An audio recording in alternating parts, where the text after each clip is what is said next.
Hello everyone, once again this is Dimple Bansal and we are going to study the second poem of the book Flamingo, an elementary school classroom in Islam by Stephen Spender. The objective of which is to make us more socially aware as responsible citizens of our great nation. Let's first discuss the poet. Stephen Spender was an English poet, novelist and essayist who was born in 1909 and died in 1995. He had a powerful position in politics when this poem was written. He claims himself to be a socialist and pacifist. Stephen Spender believed that education must bring transformation. If it fails to do this, it means there is definitely something wrong with this system. And it is this particular flaw which he addresses in the poem, An Elementary School Classroom in Islam. In this poem, the poet uses a mixture of tones. In the beginning, you will find him somber and serious, and sometimes he becomes aggressive, and in the end, he uses a consolatory tone. This poem presents before us two worlds, the world of the rich and the world of the poor. In this poem, the poet painfully depicts social injustice and inequalities prevailing in the society. The poet Stephen Spender takes us on a visit to a school classroom that is situated in a slum and shows us how pathetic and miserable conditions of these children are. Let's discuss the poem line by line. I hope you will find it easy and you will enjoy it.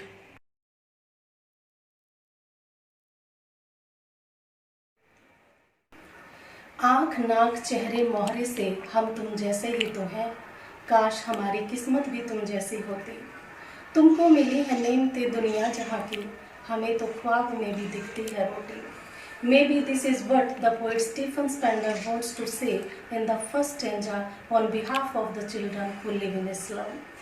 Far, far from gusty waves these children's faces. In this line, the poet compares the children who live in Islam with gusty waves. Gusty waves means the strong wind that is full of energy.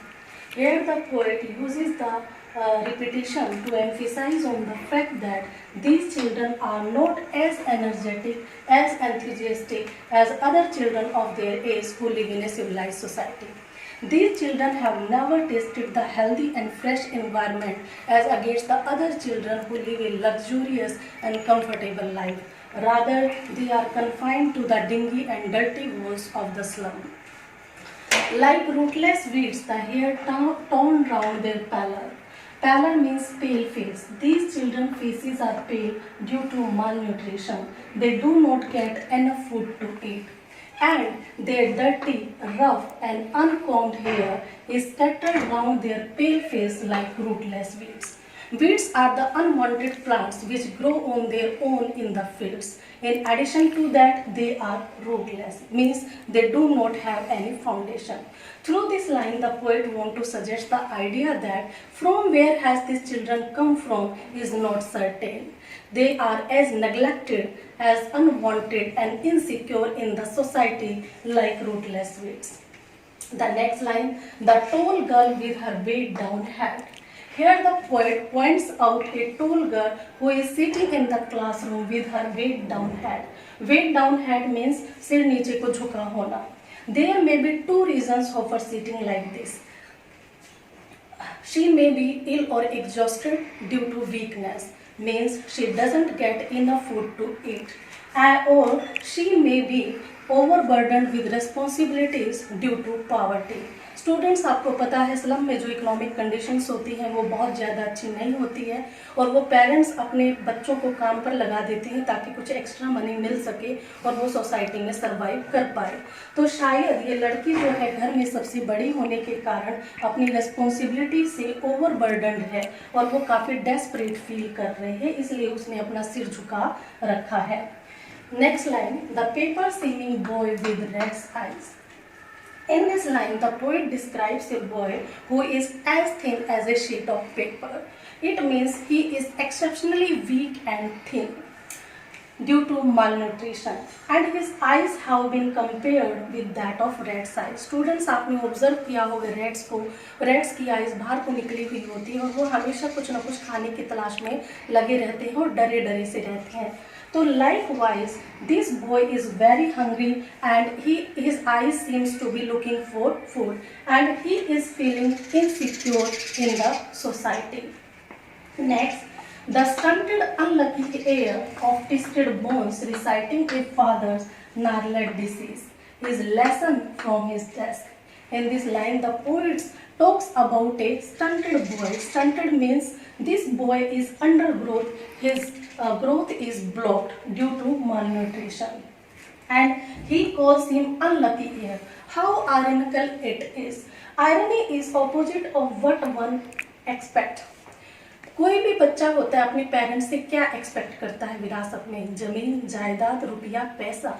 लेकिन ये जो बच्चा है काफी unlucky है, उसको अपने parents से विरासत में मिली है twisted bones. Reciting a father's gnarled disease, his lesson from his death. Instead of reciting the poems of stars, animals, nature, he is reciting the story of his twisted bones that he has inherited from his father. At back of the dim class, one unnoted, sweet and young, his eyes live in a dream of spiral games that tree roam other than this. In this line, the poet draws our attention towards a sweet and young boy who is unnoticed, means nobody is paying attention to him and he is sitting at the back of the dim class. Why is the class dim? The class is dim because there is no facility of electricity. And this boy is lost in his own imagination. He is not interested what is going on in the class because the quality of education is low and boring. And he wants to play outside like a squirrel playing in a tree room. Students, यहाँ पर tree room को slum से compare किया गया है। यहाँ पर tree room भी में भी एक स्क्विरल जो है फ्री महसूस करती है और ओपनली खेलती रहती है, लेकिन स्लम में जो बच्चे हैं वो बिल्कुल एक कैद की तरह जीवन बिता रहे हैं। अदर देन दिस, इस फ्रेज का मीनिंग है ये जो बच्चा है he is looking for some interesting places than this dull classroom. So students, let's revise the poem briefly with the poetic devices the poet has used.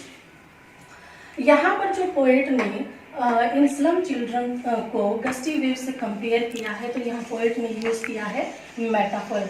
Metaphor होता है जब दो अनलाइक चीज़ों का कंपेरिजन किया जाता है बिना लाइक और एज वर्ड के। यहाँ पर पोएट ने लाइक रूटलेस वीड्स, यहाँ पर पोएट ने बच्चों को रूटलेस वीड्स से कंपेयर किया गया है, तो यहाँ पर सिमिली यूज हुआ है। वेट डाउन हेड का मीनिंग होता है सिर नीचे को झुका हुआ। यहाँ पर पोएट ने एक बच्चे को पेपर से कंपेयर किया गया है, तो यहाँ पर मेटाफर यूज हुआ है। और नार्लर डिजीज का मीनिंग होता है ट्विस्टेड बोन्स, और यहाँ पर एंटीथीसिस यूज हुआ है, ट्री रूम को एक स्लम से कंपेयर किया गया है। यहाँ पर रिपीटिशन यूज हुआ है, यहाँ पर आप देखिए रिपीटिशन ऑफ कंसोनेंट साउंड भी है, एफ एफ एफ मीन्स यहाँ पर एलिट्रेशन यूज हुआ है। So students, after explaining the first stanza of the poem, I want you to thank your parents who provides you a better education and better environment for your better future. Thank you.